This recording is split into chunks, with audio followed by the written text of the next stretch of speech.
Something dangerous is happening in our world today. It moves quietly, almost invisibly, but it shapes the destiny of millions. This danger is not a virus, not an army, not an economic collapse. It is the gradual removal of God from the center of life, replaced by the self. We have exchanged a transcendent center for a mirror, and that change alters everything. We worship our desires, our opinions, our impulses, and we call that worship freedom, independence, or self-expression. 1,000 small acts of self-idolatry add up. The soft compromises in private rooms become public patterns. What begins as personal autonomy becomes cultural permission to arrange the good around our appetites. Look at a young person scrolling through their phone late at night. The glow is the new altar lamp. Each like, each share, each follower becomes a metric of worth. Validation is worship, the self is the altar. Sleep fades, joy thins, and yet the pursuit only accelerates. A single notification can lift a mood, a single comment can crush it. Identity is increasingly outsourced to applause. This worship of attention is a new kind of religion, and it infects how people love. Two people meet, not to grow together or to serve a higher good, but to serve the ego. Relationships are measured by reflexive admiration rather than mutual sacrifice. We expect loyalty without offering commitment, affection without offering effort. Romance is curated, not forged. Friendships become transactions, families fray. When the self becomes sovereign in relationships, marriage becomes a battlefield instead of a refuge. Parents model insecurity to children, who then learn to live by projection instead of by principle. Schools teach success as self-advancement rather than character formation. Offices reward image over integrity. The social structures that once formed moral habits are hollowed out. Even whole nations are not immune. When societies remove the idea of divine authority, they substitute human authority in forms that often become oppressive. The French Revolution tore down churches and welcomed terror. Totalitarian movements convinced people that ideology was the new god, and millions paid with their lives. History is littered with political projects that began as liberation and ended as new tyrannies. Nietzsche warned that when God dies, humans will invent false gods. Too often those false gods are just enlarged selves wearing masks: ideology, nation, race, technology, celebrity. When the self worships, it worships something fragile and mistaken. That fragility shows up as instability.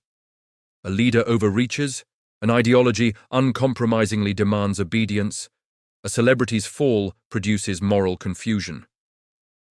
The absence of a transcendent anchor allows every passion to claim ultimate authority. Mental health is a mirror reflecting a culture of self-worship, anxiety, depression, addiction. These are not only medical or psychological problems, they are spiritual symptoms. Viktor Frankl noticed that when meaning is absent, people seek distraction in pleasure. We chase dopamine like spiritual sustenance and never find it. The hollow at the center of the self cannot be filled by likes, by purchases, or by applause. Success without meaning is a modern malaise.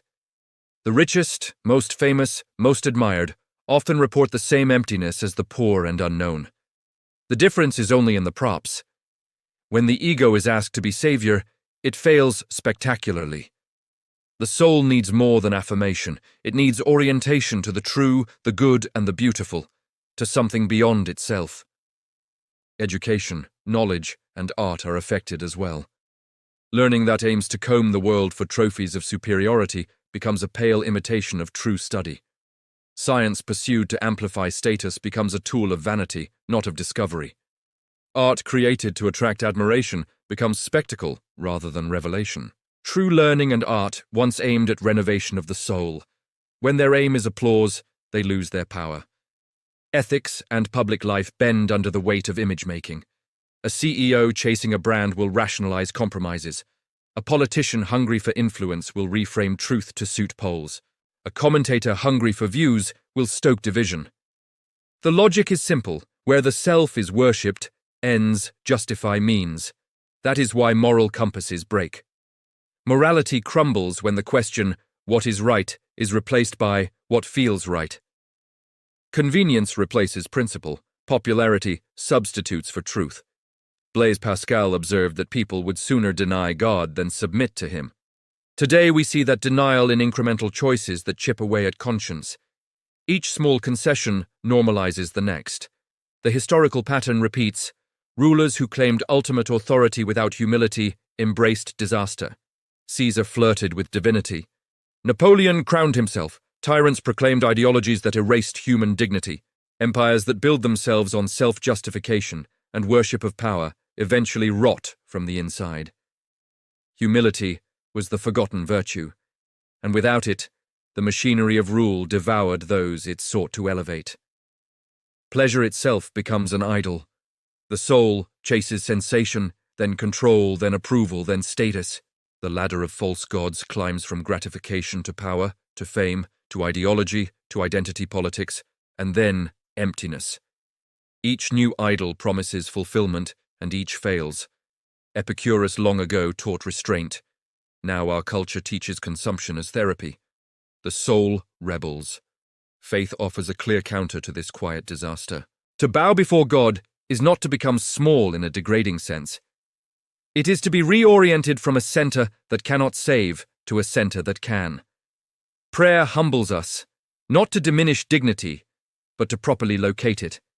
Humility redistributes honor away from the fragile self to the one who is unchanging. Submission to truth frees the mind from the tyranny of desire. Great thinkers across time recognized that surrender is not defeat, but liberation. Kierkegaard taught that the self that grounds itself ends in despair.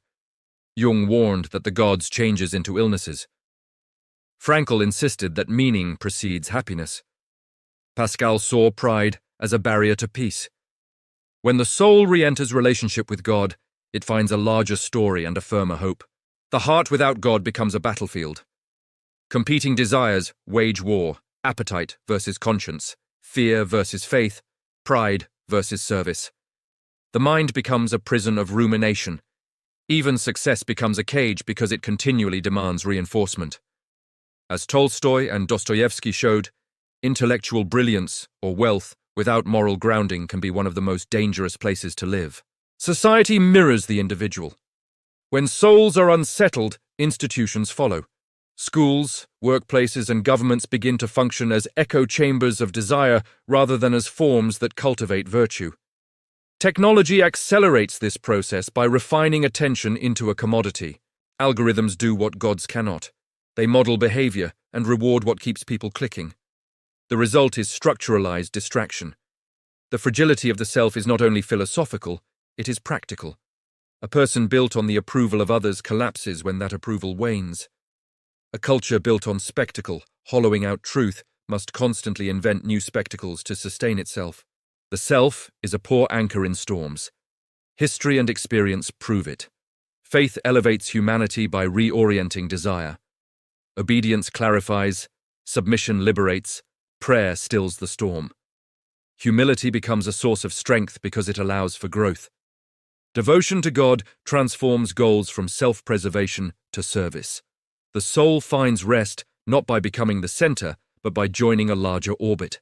A human who bows before God rises above the petty anxieties that torment so many. He or she no longer needs applause to measure worth. The gaze shifts from a mirror to a horizon. The fear of judgment is reframed because ultimate judgment belongs to the Maker, and in that reordering there is freedom. Responsibility becomes meaningful because it is service, not self-glorification. When man stops believing in God, he often begins worshipping himself. But the self is temporary, inconsistent, and fragile. It cannot save, guide, or finally fulfill. Only God can. Only God can transform despair into hope, chaos into order, and emptiness into meaning. Dostoevsky warned that if God does not exist, then everything is permitted. That chilling claim points to moral dissolution when transcendence is removed.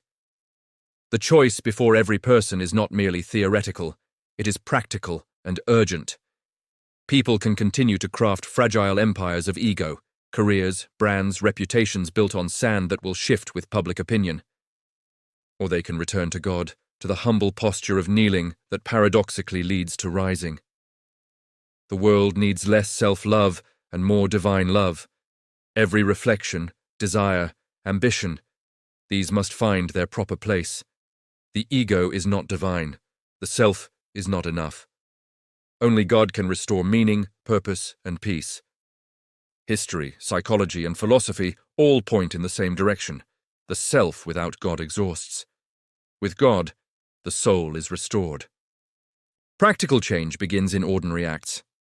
Begin the day without checking notifications. Replace a scroll with 30 minutes of silence and prayer. Choose one conversation this week where you listen to understand, not to score a point. Seek friendships that ask for growth, not just agreement. Support leaders who place truth above polls. Reinforce institutions that cultivate virtue instead of vanity. This is not an argument for retreat from the world. It is a call to re-engage the world rightly, work hard, create, innovate, and love. But let those acts be ordered by a love greater than the self. Let success be redefined as service. Let influence be measured by how it heals rather than how it headlines. In the end, worship shapes destiny. What we adore becomes what we serve, and what we serve becomes what rules us. If we adore the self, we become enslaved by its needs. If we adore God, we are set free to serve others, to build lasting institutions, to form solid character, and to leave a legacy that endures beyond fleeting applause. Bow before God, and the soul is freed. Stand enthroned as your own God, and you will slowly be devoured. The choice is as old as humanity and as present as the next notification that lights up your screen. Choose wisely. Choose the life that lasts. Before you leave this video, remember one thing. A world built on the self will always collapse. A soul built on the self will always break. A society built on the self will always drift into chaos. But a person who returns to God, who bows, who submits, who surrenders the ego, rises stronger than any storm rising around him. The choice is still in our hands, as individuals, as families, as societies, as humanity. Worship the self and lose everything, or kneel before God and gain a life nothing can take away. If this message touched you, share it with someone who needs to hear it. Stay blessed, stay aware, and always remember. God does not move away from man. Man moves away from God. Return before the world you know slips away.